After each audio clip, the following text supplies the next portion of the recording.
Buenas tardes y bienvenidos a esta presentación sobre el antes y el ahora de la capacitancia e inducción, así como sus aplicaciones en las tecnologías de punta. Mi nombre es Francisco Vite Torres y bueno, al término de esta sesión será subida a YouTube para cualquier duda, comentario o aportación que se pueda o quieran hacer ahí en la caja de comentarios sin ningún problema para que pues quien no lo pudo ver en el momento pues, lo pueda apreciar más tarde. De igual manera, dentro de esta presentación se verá la evolución, sus aplicaciones, la utilización antes y ahora y la empleación en tecnologías avanzadas. Como primer subtema tenemos la capacitancia, que bueno, la capacitancia es una propiedad esencial de los sistemas eléctricos y electrónicos que define la capacidad de un objeto o un sistema para almacenar una carga eléctrica. Citando a la ingeniera Sandra Sylvester, la capacitancia es la capacidad de un sistema para almacenar carga eléctrica y se define como la cantidad de carga almacenada por la unidad de voltaje aplicada al sistema. De igual manera, matemáticamente la capacitancia se expresa como C es igual a Q sobre V, donde Q es la carga eléctrica almacenada en el capacitor y V es la diferencia de potencial entre sus placas. Su unidad de medida es el faradio en honor a Michael Faraday. Tras este descubrimiento forjó un camino para las tecnologías como radios, computadoras y teléfonos móviles, entre algunos otros. Un faradio, bueno, en ciertas ocasiones, un faradio es una unidad de medida considerablemente grande, por lo que en la práctica se utilizan submúltiplos de este, como podrían llegar a ser microfaradios, nanofaradios y picofaradios. Adicionalmente, la capacitancia no solo depende de la carga y el voltaje, sino también de las características físicas y geométricas del sistema. Algunos factores como el tamaño, la forma de los conductores, la distancia entre ellos y la naturaleza del material pueden ser bastante importantes al momento de poder trabajar con ellos. Como siguiente subtema tenemos al capacitor. Como siguiente subtema tenemos al capacitor de placas paralelas. ¿En qué consiste? Bueno, son dos placas conductoras planas y paralelas que, bueno, separadas por una distancia constante, permiten el almacenamiento de energía eléctrica mediante la acumulación de cargas en estas placas, generando un campo eléctrico uniforme entre ellas. Como podemos ver en la siguiente imagen, tenemos placas de ambos lados y en medio de estos tenemos el dieléctrico que, bueno, veremos también más adelante. Para poder obtener la capacitancia en este tipo de capacitores se determina con esta fórmula, que sería C, que es la capacitancia en faradios, es igual a, bueno, podemos asemejar este símbolo con una E0, pero en realidad es la permitividad del vacío, que, bueno, es una constante física que tiene un valor aproximado de 8.854 por 10 elevado a la menos 12 faradios metros. Para ER, que podemos ver de esta forma, sería la permitividad relativa del material dieléctrico situado entre las placas. A es el área entre las placas en metros cuadrados y D es la distancia de separación entre las placas que se mide en metros. Una característica importante del capacitor de placas paralelas es que el campo eléctrico, en este caso E, en el espacio entre las placas es uniforme y se puede calcular como la siguiente fórmula. E siendo el campo eléctrico y V es la diferencia de potencial entre las placas. D de igual manera sería nuestra distancia. Para los capacitores de placas paralelas se utiliza una variedad de dispositivos y aplicaciones, incluyendo circuitos de filtrado, almacenamiento de energía y sistemas de comunicación, entre algunos otros. Para nuestro siguiente subtema tenemos el capacitor cilíndrico, que citando a Quiantans, Marco y Fariña, el capacitor cilíndrico es una configuración común en la electrónica donde dos conductores cilíndricos concentrados están separados por un material dieléctrico, como podemos ver en la siguiente imagen. El material dieléctrico refiere a las líneas punteadas que tienen la misma forma del cilindro y dos conductores cilíndricos que están uno dentro y uno fuera de diferentes tamaños están presentes.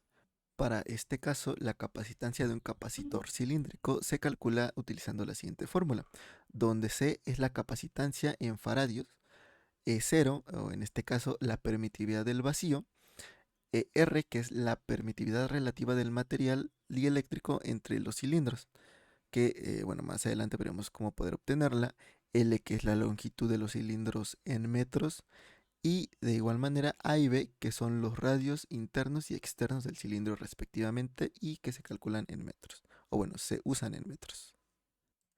Para varios casos, el material dieléctrico que está entre los cilindros afecta significativamente la capacitancia del capacitor cilíndrico. Este material aislante incrementa la capacidad del capacitor sin necesidad de aumentar físicamente en tamaño ninguna de, bueno, sus medidas.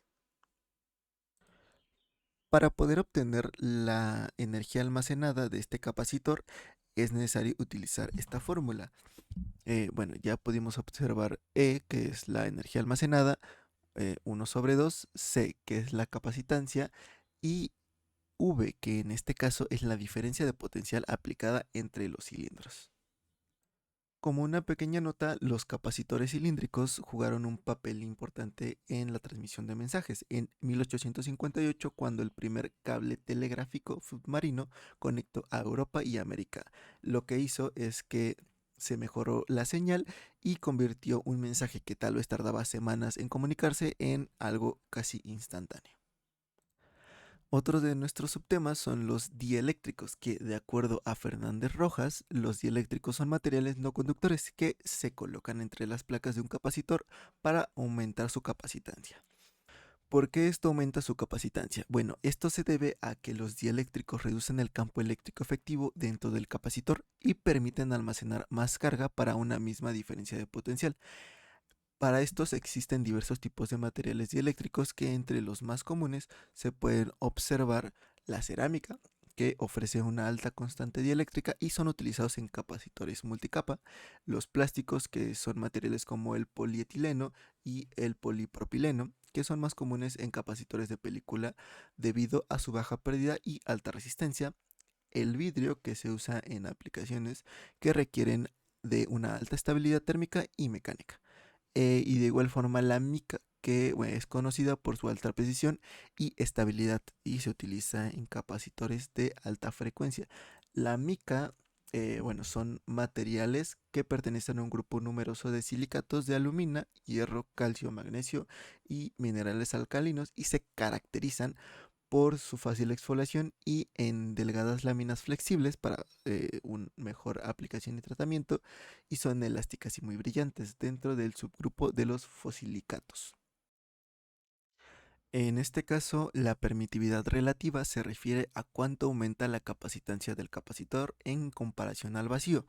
Para poder obtenerla, utilizamos esta fórmula donde bueno, vamos a poder obtener la permitividad relativa, que podemos asimilarlo a un ER, E, que es la permitividad del dieléctrico, y la permitividad del vacío, que podemos ver como 0, que sigue siendo la misma constante de 8.854 por 10 elevado a la menos 12 faradios metros. Y como vimos anteriormente, los materiales dieléctricos son fundamentales para aumentar la eficiencia de los capacitores, y la elección correcta del dieléctrico puede mejorar significativamente el rendimiento y la durabilidad de un capacitor. Como siguiente subtema tenemos a los capacitores en serie y paralelo. Y para la capacitancia equivalente de capacitores en serie se calcula mediante la siguiente fórmula que tenemos aquí: 1 sobre capacitancia equivalente en serie, que es igual a 1 sobre capacitancia 1 más 1 sobre capacitancia 2, y así hasta capacitancias números, que son las que tengamos o las que estemos utilizando en este cálculo. Para la configuración en paralelo tenemos que solamente hacemos la suma de las capacitancias, en este caso C1 más C2 más C3 más C número, para la cantidad de capacitancias que tengamos. Y esta configuración es adecuada cuando se necesita una capacitancia mayor a la que proporciona los capacitores individuales. Asimismo, algunas de sus aplicaciones son el ajuste de capacitancia, que al combinarse capacitores se puede ajustar la capacidad total, también la distribución de voltaje, que la tensión total se distribuye entre los capacitores, la capacidad de almacenamiento, que bueno, las configuraciones en paralelo aumentan la capacidad de almacenamiento de energía y mejoran el rendimiento, así como también un filtrado y estabilidad, que en circuitos de filtrado ayudan a suavizar las variaciones de voltaje, a mejorar la estabilidad también. Para el siguiente subtema tenemos a los capacitores en serie paralelo, que estos son conjunta. La configuración serie paralelo de capacitores combina elementos de ambas configuraciones básicas, permitiendo un control más preciso de la capacitancia total y las propiedades del circuito. Al combinarse ambas configuraciones se logra una mayor flexibilidad para ajustar la capacitancia total y mejorar la distribución de voltaje y optimizar la capacidad de almacenamiento de la energía. En una configuración serie paralelo, bueno, los capacitores se organizan en grupos, cada uno con varios capacitores en paralelo, y estos grupos se conectan en serie o viceversa. Para poder analizar esta configuración se necesita un proceso iterativo de simplificación, resolviendo primero las combinaciones en paralelo y luego las en serie o viceversa. Como por un ejemplo que podríamos poner, consideremos que un sistema con cuatro capacitores C1, C2, C3 y C4 están conectados. C1 y C2 están en paralelo formando un grupo C1,2, y que C3 y C4 están conectados de igual manera en paralelo y forman otro grupo, C3,4.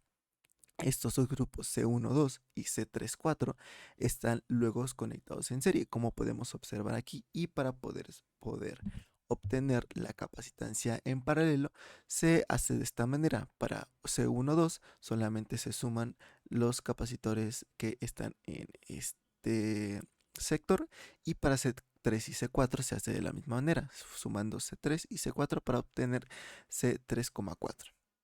Y el cálculo de la capacitancia en serie se usa ya al haber obtenido la capacitancia en paralelo. Se utiliza esta fórmula: 1 sobre capacitancia equivalente, que es igual 1 sobre C1,2 más 1 sobre C3,4, ¿no? Y así, dependiendo de la cantidad de capacitancia que tengamos, se seguirá esta fórmula.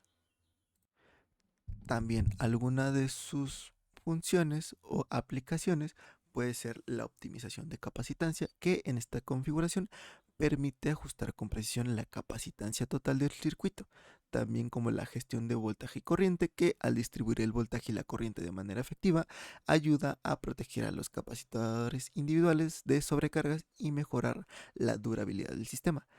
También así mejora el almacenamiento de energía, permitiendo maximizar la capacidad de almacenamiento, o también asimismo el filtrado y la estabilidad, que ayuda a mejorar la calidad de las señales filtradas y la estabilidad general del sistema, reduciendo ruidos y fluctuaciones indeseadas.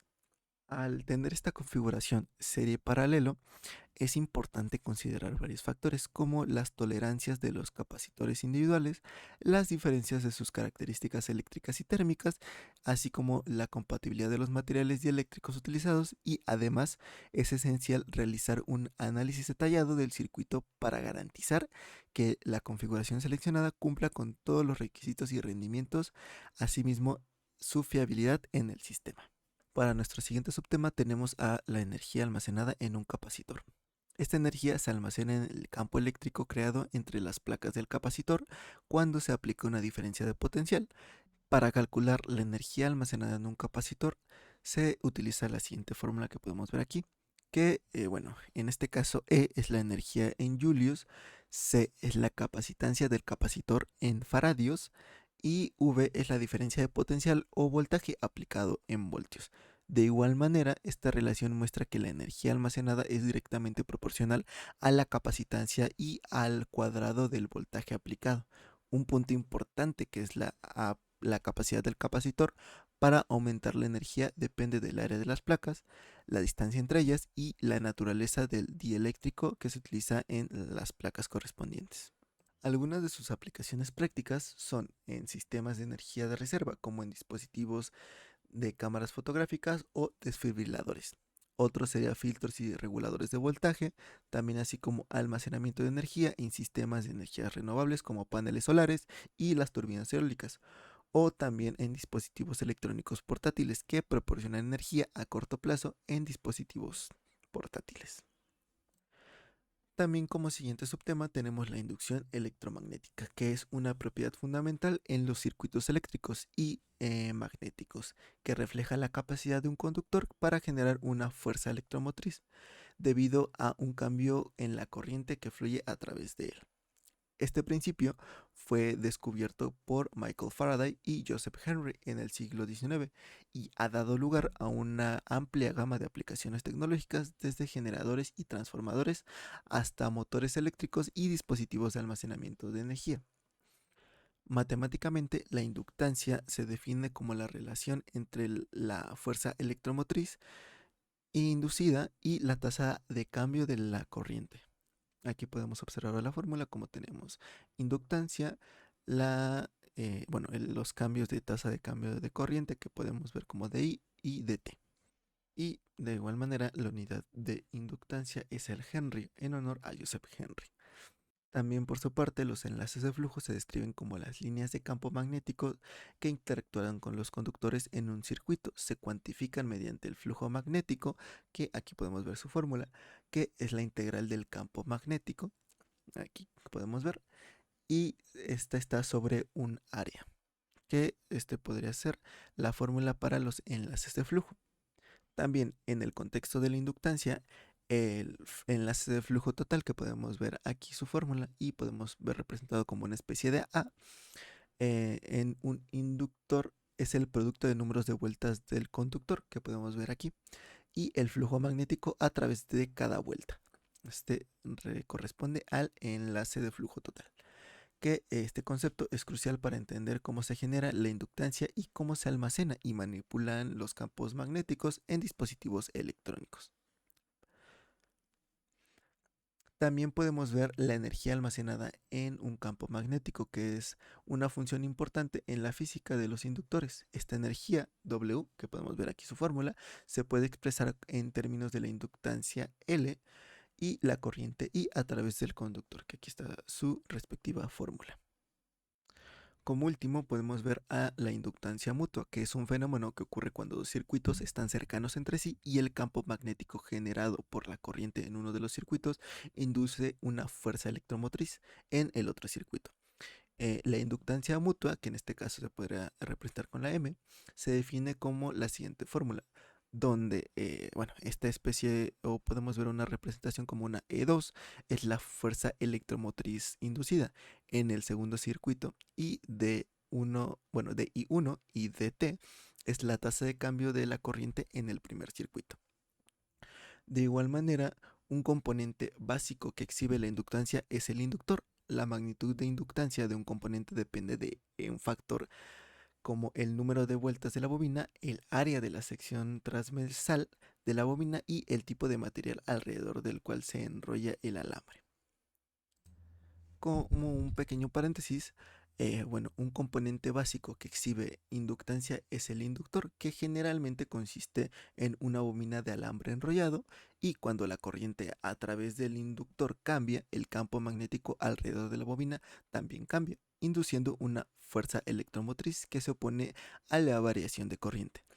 La magnitud de la inductancia de un componente depende de factores como el número de vueltas de la bobina, el área de la sección transversal de la bobina y el tipo de material que esté alrededor del cual se enrolla el alambre, como vimos anteriormente.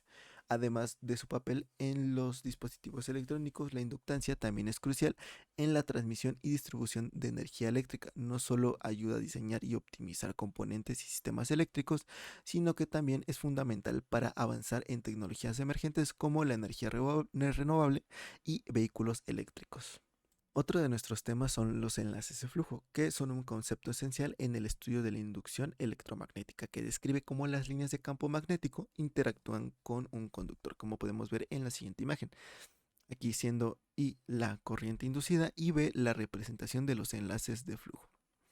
De igual manera, un enlace de flujo se refiere al producto de número de vueltas de una bobina y el flujo magnético que pasa a través de cada vuelta. Este concepto ayuda a explicar cómo la variación del campo magnético puede inducir una corriente eléctrica en un circuito. un principio descubierto por Malcolm Faraday en el siglo XIX y que se ha convertido en un pilar de la teoría electromagnética. Este es un fenómeno que es fundamental en el funcionamiento de muchos dispositivos eléctricos, que por ejemplo los transformadores, que permiten la transferencia eficiente de energía de un circuito a través de un campo magnético compartido. En los motores eléctricos, que es responsable de la conversión de la energía eléctrica en energía mecánica. También en los enlaces de flujo, que tiene aplicaciones en tecnologías modernas como en los dispositivos de almacenamiento de energía y en las tecnologías de energía renovable, que puede ser turbinas eólicas o generadores solares, entre otros. Uno de nuestros últimos temas son la energía asociada al campo magnético, que esta energía se genera y almacena en un campo magnético creado por corrientes eléctricas, y su comprensión es esencial para optimizar la eficiencia y el rendimiento de diversos componentes electromagnéticos. La energía almacenada en un campo magnético puede ser liberada o transformada según las necesidades del sistema, lo que es vital para el funcionamiento de inductores, transformadores y otros dispositivos electromagnéticos. Y bueno, todo esto es posible gracias al teorema de Helmholtz, publicado en 1847. Además, la energía magnética tiene aplicaciones en la tecnología moderna, como en los trenes de levitación magnética, que en estos trenes los campos magnéticos utilizados bueno, se usan más bien para levantar y propulsar al tren y sin un contacto con las vías, reduciendo la fricción y permitiendo velocidades más altas a un menor desgaste de los componentes. Como último subtema tenemos la inductancia mutua, que bueno, describe cómo la variación de corriente en un circuito puede inducir una corriente en otro circuito cercano.